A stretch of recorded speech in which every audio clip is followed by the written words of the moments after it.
Hello everyone, welcome to crazy Jigar trek. आइए mock test की series को आगे बढ़ाते हैं और डिस्कस कर लेते हैं मॉक 20 को। इससे पहले हम 19 मॉक डिस्कस कर चुके हैं।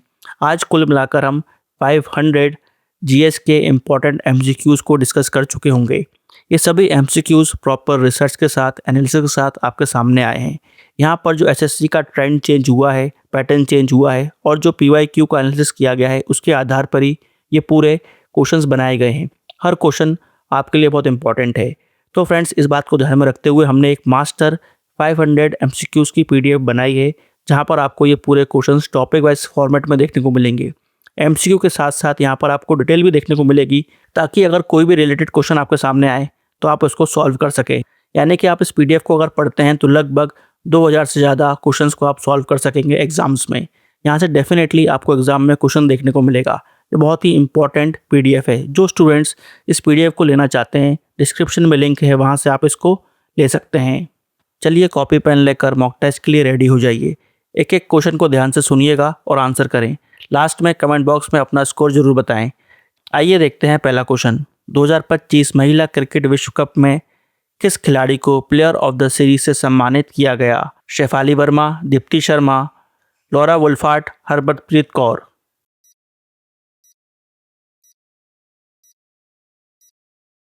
दीप्ति शर्मा को 2025 ICC women's cricket world cup में शानदार ऑलराउंड प्रदर्शन के लिए प्लेयर ऑफ द टूर्नामेंट चुना गया।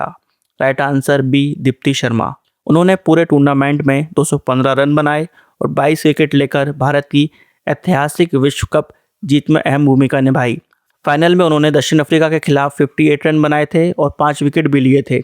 उन्होंने लगातार अच्छा प्रदर्शन किया, इसलिए उनको टूर्नामेंट का सर्वश्रेष्ठ खिलाड़ी चुना गया।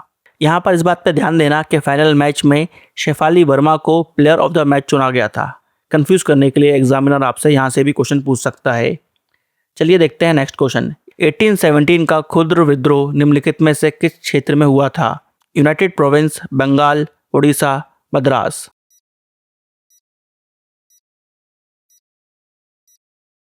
एटीन 17 का क्षुद्र विद्रोह उड़ीसा में हुआ था। Right answer C, Orissa. इसे पाइका रेबेलियन के नाम से भी जाना जाता है। इस विद्रोह का नेतृत्व बख्शी जगबंधु ने किया था। इस विद्रोह के दो प्रमुख कारण थे। पहला था ब्रिटिश ईस्ट इंडिया कंपनी की लैंड रेवेन्यू पॉलिसी। दूसरा, यहाँ पर जो स्थायी शासक थे और पाइका सैनिक थे, उनके विशेषाधिकारों को यहाँ पर खत्म कर दिया था। इसलिए 1817 में पाइका विद्रोह हुआ था। नेक्स्ट, बक्सर के युद्ध में अंग्रेजी सेना का नेतृत्व किसने किया था? Charles Eyre Coote, Lord Clive, William Henry Sleeman, Hector Munro.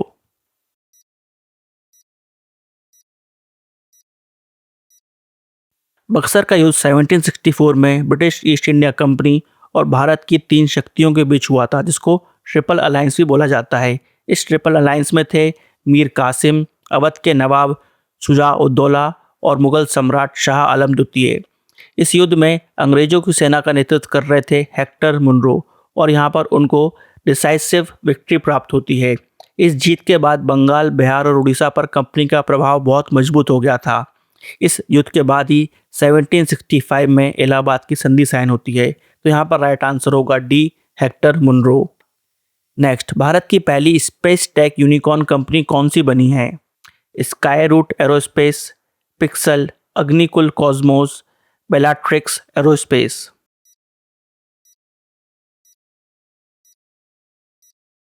Sky root Aerospace Bharat की पहली स्पेस टेक यूनिकॉर्न कंपनी बनी है।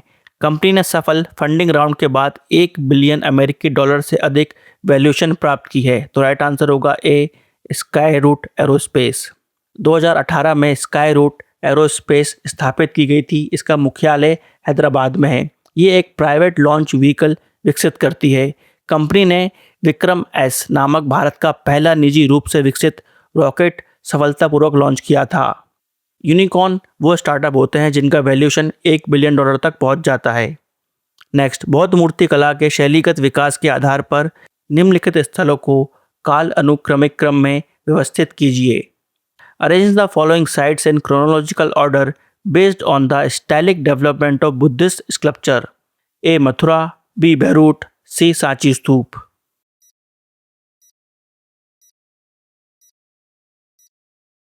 तो इन तीनों स्थलों को हमें क्रोनोलॉजिकल ऑर्डर में अरेंज करना है।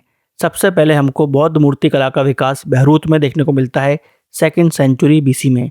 इसके बाद सांची स्तूप 1 में हमको ये विकास देखने को मिलता है और अंत में मथुरा कला शैली डेवलप होती है अराउंड 1st-2nd सेंचुरी AD में। तो यहाँ पर राइट ऑर्डर होगा बहरूट, सांची स्तूप, मथुरा, यानी कि ऑप्शन ए BCA। यहाँ पर एक बात हमको नोट करना चाहिए कि जो मथुरा कला शैली है उसमें पहली बार बुद्ध की मानवीय प्रतिमाओं का व्यापक विकास हुआ था। नेक्स्ट, पटनुलकर गुजरात क्षेत्र में विजयनगर साम्राज्य से प्रवास करके आए थे। वे कौन थे? रेशम बुनकर, हीरा निर्माता, स्वर्णकार, कपास व्यापारी।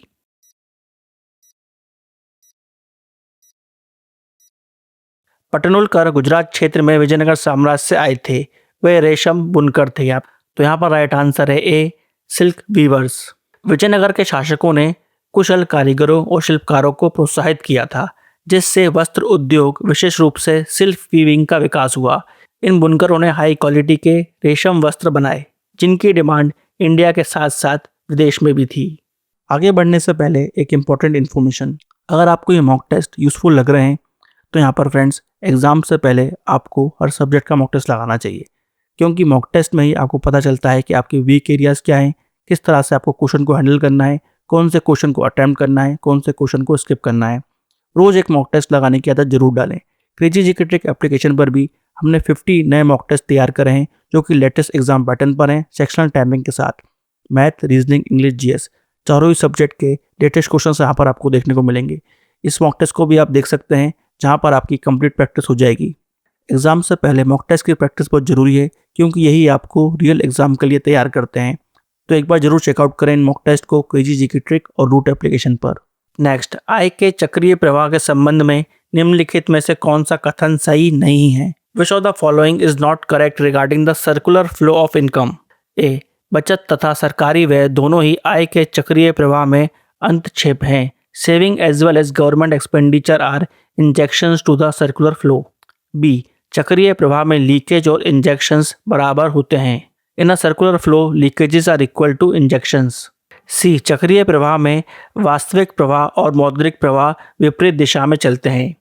The real flow and monetary flow move in a circular manner in opposite directions. D, एक क्षेत्र की आय दूसरे क्षेत्र का व्यय मानी जाती है। The income of one sector becomes the expenditure of the other.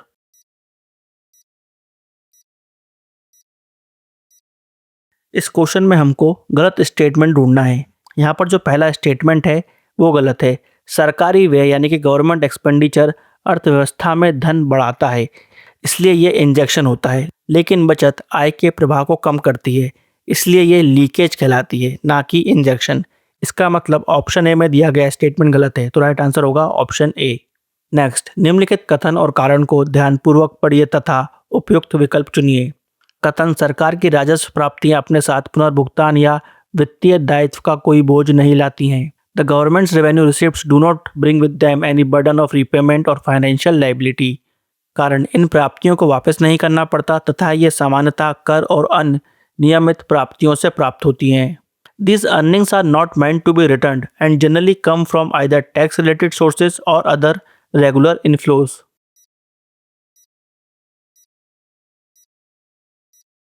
आइए इसको समझते हैं। रेवेन्यू रिसिप्ट्स वो प्राप्तियां होती हैं जिनसे सरकार पर रीपेमेंट या किसी प्रकार की फाइनेंशियल लायबिलिटी उत्पन्न नहीं होती।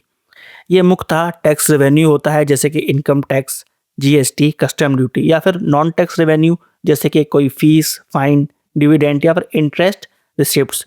चूंकि इन प्राप्तियों को सरकार को वापस नहीं करना पड़ता, इसलिए इनसे ऋण जैसे दायित्व पैदा नहीं होते या फिर कोई लायबिलिटी पैदा नहीं होती। तो यहाँ पर दोनों ही स्टेटमेंट सही है और रीजन सही तरीके से कथन को एक्सप्लेन कर रहा है। तो आंसर हो जाएगा ए।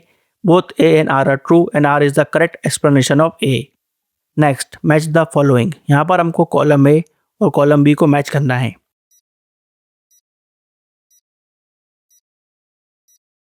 तो सबसे पहले ग्लूकोज बेस्ट ऑर्गेनिक सब्सटेंस है जो कि रेस्पिरेशन में यूज आता है। तो यहाँ पर ग्लूकोज मैच होगा डी से। सेकंड है ईस्ट फर्मेंटेशन में काम आता है। तो यहाँ पर इसका राइट आंसर होगा सी, यूजेस न्यूट्रिएंट्स फॉर फर्मेंटेशन। फिर है ग्लाइकोसिस ग्लूकोज को प्यूरिक एसिड में कन्वर्ट करता है, ये एक प्रोसेस होती है। तो ग्लाइकोसिस मैच होगा बी से। फिर है प्यूरिक एसिड प्यूरिक एसिड बेसिकली ग्लूकोज का इंटरमीडिएट ब्रेकडाउन है, तो यहाँ पर ये मैच होगा ए से। तो यहाँ पर राइट आंसर होगा 1 का डी, 2 का सी, 3 का बी, 4 का ए, यानी कि ऑप्शन डी। नेक्स्ट, भारत के किस क्षेत्र में BWHW प्रकार की जलवायु पाई जाती है? पंजाब, मध्य प्रदेश, गुजरात, राजस्थान।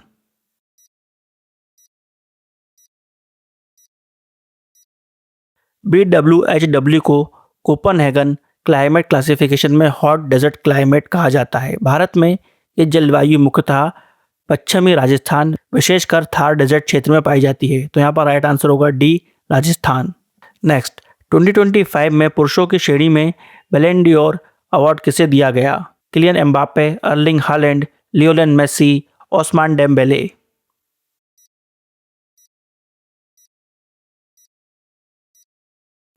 ओस्मान डेम्बेले ने 2025 का पुरुष बैलन ड'ओर जीता है। Right answer D, Ousmane Dembele. Ousmane Dembele ने क्लब फुटबॉल में काफ़ी अच्छा प्रदर्शन किया। डेम्बेले ने पेरिस सेंट जर्मेन PSG के साथ यूएफा चैंपियंस लीग जीतने में महत्वपूर्ण भूमिका निभाई। बैलन ड'ओर फ्रांस फुटबॉल द्वारा दिए जाने वाला फुटबॉल का सबसे प्रतिष्ठित व्यक्तिगत पुरस्कार है। यहाँ से हमको एग्जाम्स में काफ़ी बार क्वेश्चन देखने को मिला है, तो याद रखिएगा ओस्मान डेम्बेले ने 2025 मैन बैलन ड'ओर पुरस्कार जीता है। नेक्स्ट, निम्नलिखित में से किस वेद में 10 राजन युद्ध का उल्लेख मिलता है? अथर्ववेद, यजुर्वेद, ऋग्वेद, सामवेद।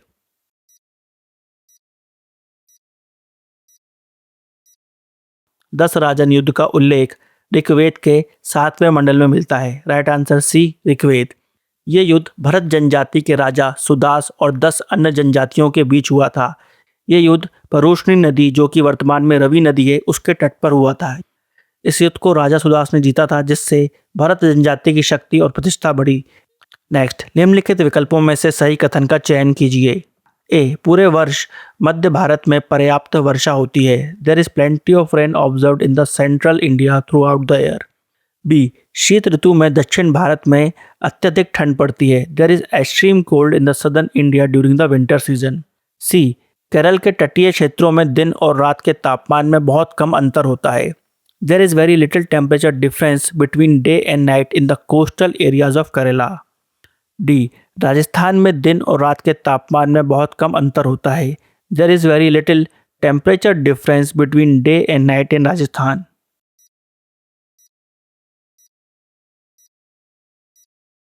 तो यहाँ पर जो ऑप्शन दिए गए हैं उसके अकॉर्डिंग ऑप्शन सी एकदम सही है।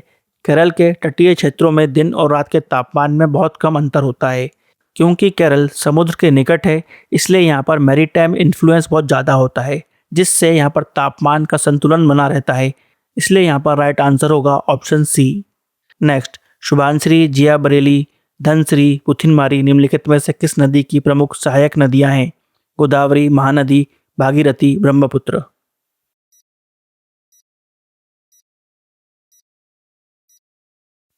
शुभांश्री, जिया बरेली, धनसिरी, पुथिमारी ब्रह्मपुत्र की प्रमुख सहायक नदियां हैं। राइट आंसर होगा डी, ब्रह्मपुत्र। इनके अलावा मानस और लोहित भी ब्रह्मपुत्र की इंपॉर्टेंट सहायक नदियां हैं। यहाँ से भी हमको क्वेश्चन देखने को मिल सकता है। नेक्स्ट, भारतीय रिजर्व बैंक द्वारा रेपो दर में वृद्धि करने पर सामान्यतः क्या प्रभाव पड़ता है? ए, वाणिज्यिक बैंकों के लिए उधार लेने की लागत बढ़ जाती है, increase in borrowing cost for commercial bank. B, उपभोक्ताओं के लिए ब्याज दरें घट जाती हैं, decrease in interest rate for consumers. C, मुद्रा आपूर्ति बढ़ जाती है, increase in money supply. D, बैंकों के रिजर्व में कमी आ जाती है, decrease in bank reserves.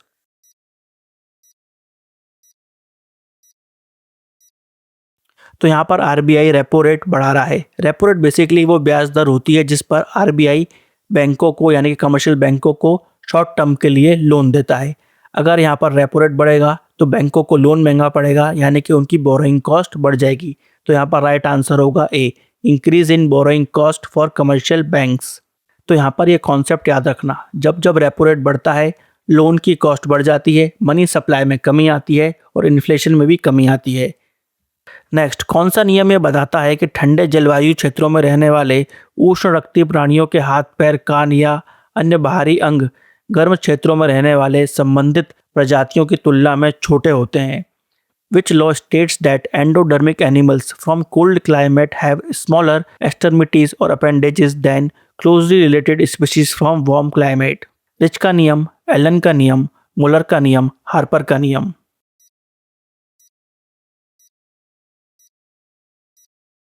एलेंस rule के अनुसार एंडोडर्मिक यानी कि वार्म ब्लडेड एनिमल्स जो कि ठंडे क्षेत्रों में रहते हैं, वहाँ की प्रजातियों के बाहरी अंग जैसे कि कान, पूंछ, हाथ पैर अधिकतर छोटे होते हैं। इससे हीट लॉस कम होती है और शरीर का तापमान बनाए रखने में सहायता मिलती है। तो यहाँ पर राइट आंसर होगा बी, एलेंस रूल।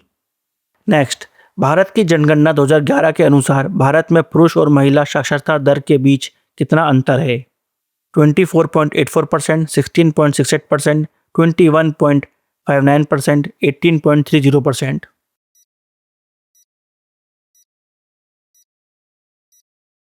जनगणना 2011 के अनुसार भारत की कुल साक्षरता दर 74.04% थी। इसमें पुरुष साक्षरता 82.14% है और महिला साक्षरता 65.46% है। यानी कि पुरुष और महिला साक्षरता दर के बीच में जो डिफरेंस है वो है 16.68%, यानी कि राइट आंसर होगा B, 16.68%। Next, QS Asia university ranking 2026 में भारत की किस संस्था ने शीर्ष रैंक प्राप्त की है? IIT Delhi, IIT Bombay, IISc Bangalore, IIT Madras.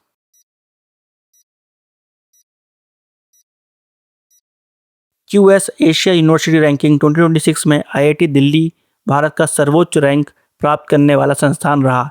IIT Delhi को 59th रैंक मिली है। तो राइट आंसर होगा ए, IIT दिल्ली।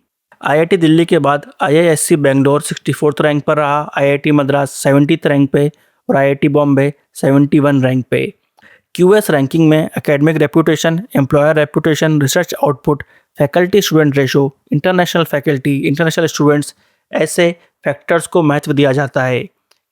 नेक्स्ट, दूध वाला ताजे दूध में बहुत कम मात्रा में बेकिंग सोडा क्यों मिलाता है? ए, ताजे दूध का pH 6 से घटाकर थोड़ा क्षारीय करना, to reduce the pH of fresh milk from 6 to slightly alkaline.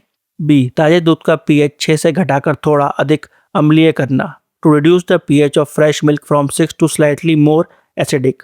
सी, ताजे दूध का pH 6 पर अधिक समय तक बनाए रखना, to maintain the pH of fresh milk at 6 for a longer time. D, ताजे दूध का pH 6 से बढ़ाकर थोड़ा क्षारीय करना, to increase the pH of a fresh milk from 6 to slightly alkaline.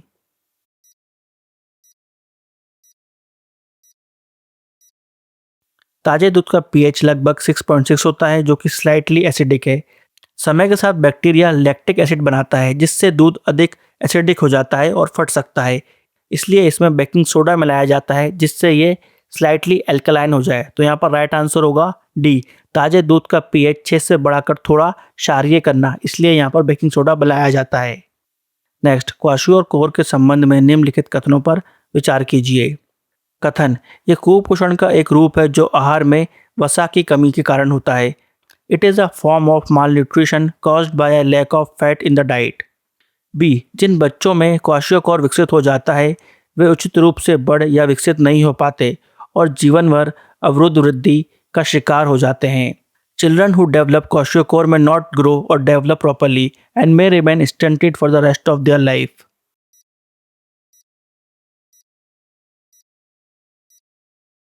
क्वाशियोकोर एक गंभीर प्रकार का प्रोटीन डेफिशिएंसी माल न्यूट्रिशन है, ना कि फैट डेफिशिएंसी, इसलिए यहाँ पर स्टेटमेंट है गलत है। ये उन बच्चों में देखा जाता है जिनको पर्याप्त मात्रा में कैलोरी तो मिलती है मगर प्रोटीन प्राप्त नहीं होता। इसके कारण सूजा हुआ पेट, growth retardation, muscle wasting, skin changes और हेयर डिकलरेशन होता है। तो यहाँ पर स्टेटमेंट बी एकदम सही है और स्टेटमेंट ए गलत है। राइट आंसर हो जाएगा ऑप्शन बी। नेक्स्ट, निम्नलिखित में से किसे भारत का दूसरा लोकपाल नियुक्त किया गया है? दिलीप बी भोसले, प्रदीप कुमार मोहंती, अजय माणिकराव खानविलकर, पिनाकी चंद्र घोष।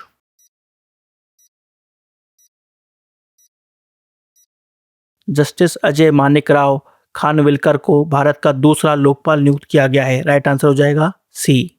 उन्होंने जस्टिस पिनाकी चंद्र घोष की जगह ली जो भारत के पहले लोकपाल थे। लोकपाल की नियुक्ति लोकपाल एवं लोकायुक्त अधिनियम 2013 के तहत की जाती है। लोकपाल का मेन काम होता है केंद्रीय स्तर पर भ्रष्टाचार से संबंधित शिकायतों की जांच करना और सार्वजनिक पदों पर जवाबदेही सुनिश्चित करना।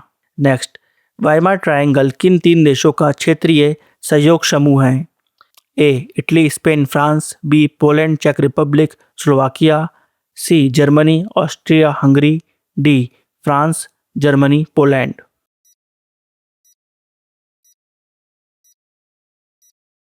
Weimar Triangle France, Germany, Poland का एक त्रिपक्षीय क्षेत्रीय राजनयिक मंच है जिसकी स्थापना 1991 में जर्मनी के वाइमार शहर में हुई थी। तो यहाँ पर राइट आंसर होगा D France, Germany, Poland. Next, Alzheimer रोग के इलाज के लिए भारत में शुरू की गई नॉर्मल्जी थेरेपी में किस दवा का उपयोग किया जाता है? Insulin, donanemab, Prozac, penicillin.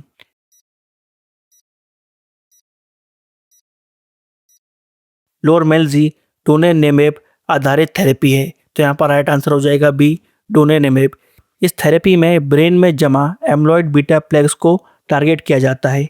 Bharat की यह पहली स्वीकृत एम्लोइड प्लेक टारगेटिंग थेरेपी है जिससे अल्जाइमर डिसीज का इलाज किया जाता है। नेक्स्ट, चित्तरंजन दास ने डैश के साथ मिलकर 1923 में चुनाव लड़ने के उद्देश्य से स्वराज पार्टी की स्थापना की थी। जवाहरलाल नेहरू, वल्लभ भाई पटेल, मोतीलाल नेहरू, राजेंद्र प्रसाद।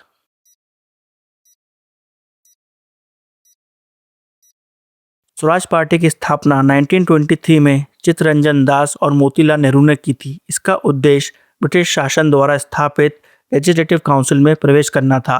तो राइट आंसर हो जाएगा सी मोतीलाल नेहरू। यह पार्टी असहयोग आंदोलन के बाद बनी थी। असहयोग आंदोलन के बाद कांग्रेस के अंदर 2 विचारधाराएं उभरी थी। पहली थी स्वराजिस्ट जो चाहते थे कि परिषद में प्रवेश किया जाए और उसके लिए चुनाव लड़ा जाए। दूसरे थे नो चेंजर्स जो समाज में जाकर काम करना चाहते थे। नेक्स्ट, विश्व इंडोर एथलेटिक्स चैंपियनशिप 2028 का आयोजन भारत के किस शहर में किया जाएगा? नई दिल्ली, अहमदाबाद, भुवनेश्वर, हैदराबाद।